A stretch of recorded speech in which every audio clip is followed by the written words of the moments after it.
Assalamualaikum warahmatullahi wabarakatuh. Dalam kesempatan ini, kita akan membaca kitab Bidayatul Hidayah karya Syekh Muhammad Zain bin Faqih Jalaluddin Al-Ashi. Kitab ini diselesaikan di Mekah pada bulan Muharram dan kembali disalin pada bulan Sya'ban pada tahun 1170 Hijriah atau bertepatan dengan tahun 1756 Masehi. Di sini kita akan membaca pengantar atau mukadimah kitab Bidayatul Hidayah. Bismillahirrahmanirrahim. Alhamdulillahilladzi dzalla biwujudihi jami'il kainat. Dengan nama Allah yang maha murah lagi mengasihi akan hambanya, aku memulai kitab ini dan dengan dia kita minta tolong. Segala puji bagi Allah yang menunjukkan dengan wujudnya itu oleh sekalian kainat. Wassalatu wassalamu ala sayyidina Muhammadin al-mursal bil ayatil wadihat. Dan rahmat Allah dan salamnya atas penghulu kita, Nabi Muhammad sallallahu alaihi wasallam, yang disuruh daripada Tuhannya dengan beberapa alamat yang nyata. Wa ala alihi wa sahbihi wa tabi'in lahum fis salihati ila yaumiddin. Dan rahmat Allah dan salamnya atas keluarganya dan sahabatnya dan yang mengikut bagi mereka itu pada sekalian amal yang salih adalah yang demikian itu hingga hari kiamat. Fayaqulul ibadul faqir Al-Haqir Al-Ghani Muhammad Zain ibni Faqih Jalaluddin Al-Syafi'i Al-Ashi satarallahu uyubahu wa ghafara dhunubahu. Dan adapun kemudian dari itu, maka lagi akan berkata hamba fakir yang hina, lagi fana, yaitu Muhammad Zain, anak tuan Faqih Jalaluddin, Syafi'i mazhabnya, Aceh negerinya, menutup Allah Subhanahu wa taala akan aibnya dan diampuni Allah Subhanahu wa taala akan dosanya. Qad ra'aitu fi hadha az-zaman ahlul jawi min al-qusur fi at-talab bil arabiyyah fa aradat an tarjum al-kalam al-imam al-fadil al-wara' Abi Abdullah Muhammad bin Yusuf As-Sanusi Al-Hasani radhiyallahu an al-musamma bi Ummul Barahin bilisanil jawi ma'al 'idah ma'anih min asy-syuruh wal hawashi wa dhammat ilaihi ba'd al-fawaid allati yahtaj ilaih.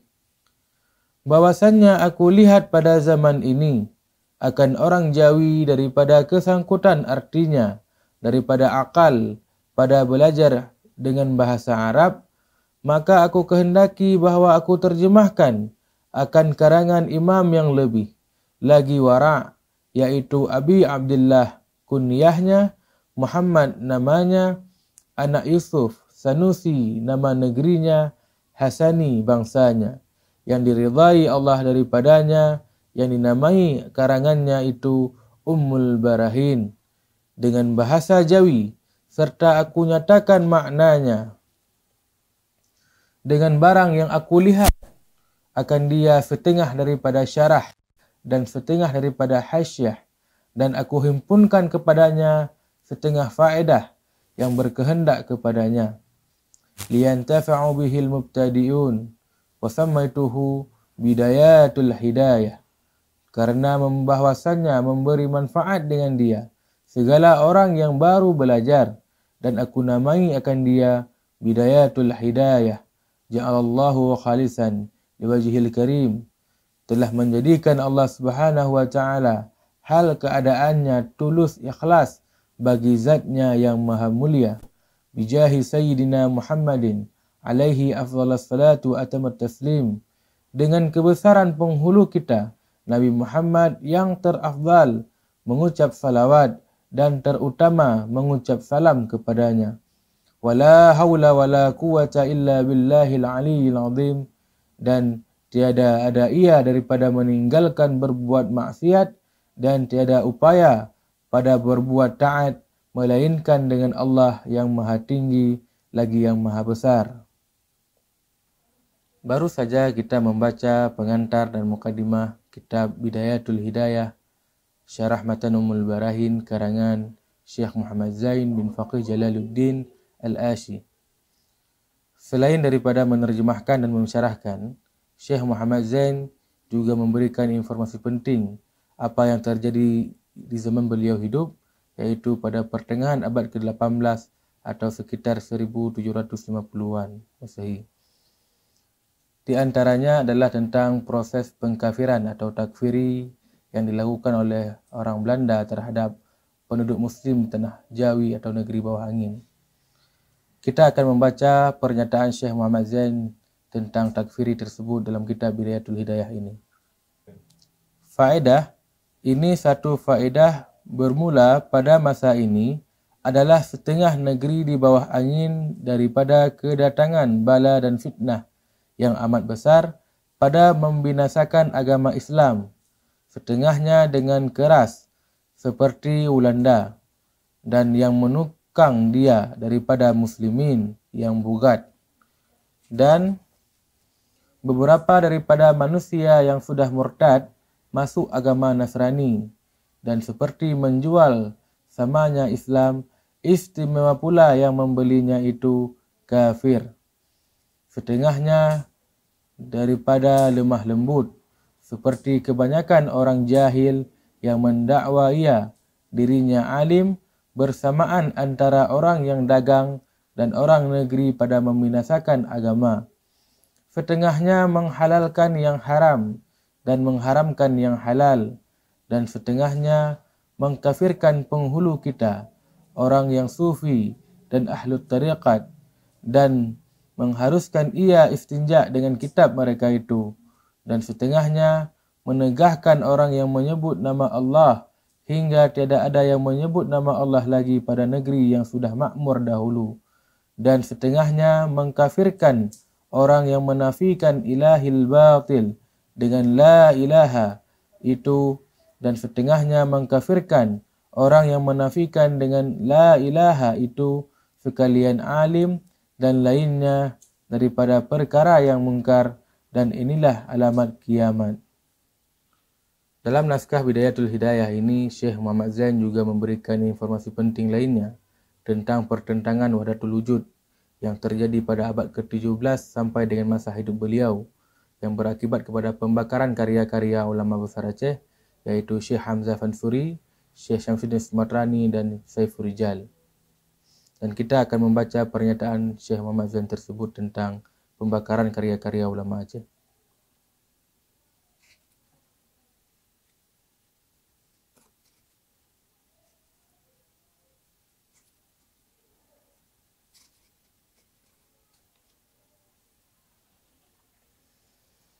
Bermula dikeluarkan daripada ulama yang dahulu itu 3 orang, yaitu Hamzah Fansuri dan Syamsuddin Sumatrani dan Saiful Rijal, karena orang yang 3 itu sudah disalahkan oleh segala ulama yang di Aceh, dan kitab mereka itu ditunuh, melainkan yang tersembunyi oleh setengah orang, maka iaitu ada tinggal.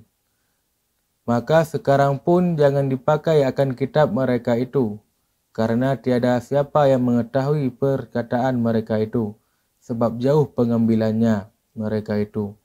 Karena tiada ada pada zaman sekarang ini yang beroleh menghuraikan perkataan orang yang dahulu dalam tanah Arab pada kitab Arab seperti kitab Futuhat karangan Syekh Ibnu Arabi, yang dinamai akan dia di negeri Mesir dan Syam dan Iraq dan lainnya, yaitu Syekhul Akbar Jauharul Khams yang tersebut dalamnya daerahnya, dan lainnya karangannya Qutubuddin Said Muhammad Ghaus, dan lainnya daripada keduanya, daripada segala kitab sufi yang besar-besar, dan demikian pula di bawah angin pada kitab yang bahasa Melayu, dan dari karena inilah mengkafirkan oleh Said Alawi Bafaqih dalam kitabnya Nurul Mubin akan orang yang berpegang dengan kitab orang yang tiga itu dan orang yang mengamalkan ilmu rahasia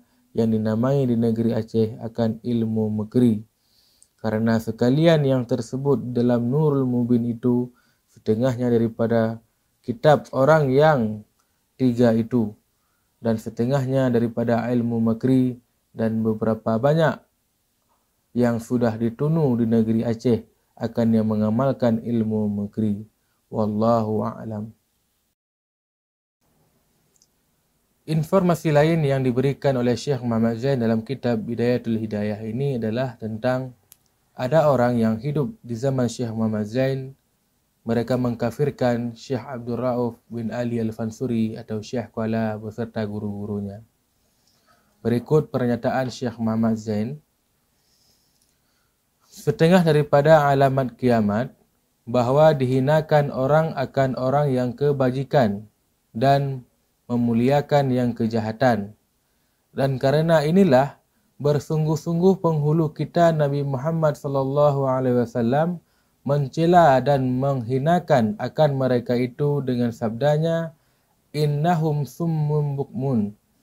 Artinya bahawa mereka itu tuli lagi kelu. Artinya tiada memakai mereka itu akan pendengaran dan perkataan pada ilmu dan lainnya daripada pekerjaan agama. Maka jadilah mereka itu meruntuhkan agama.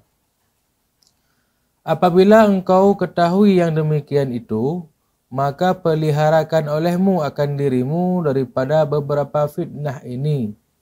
Dan adalah pada masa ini, orang yang baru mengaji antara 2-3 tahun, maka mengkafirkan ia akan beberapa ulama daripada arif billah, kutubud dunia wad din, yaitu seperti Ahmad Al-Qushashi, Kutub Al-Madaniyah, Al-Munawwarah, dan setengah daripada muridnya seperti Aulia Allah dengan tiada diperintahkan, yaitu Mullah Ibrahim Al-Qurani daripada orang Kurdi dan Syekh Abdul Rauf Al-Jawi Fansuri daripada orang Jawi.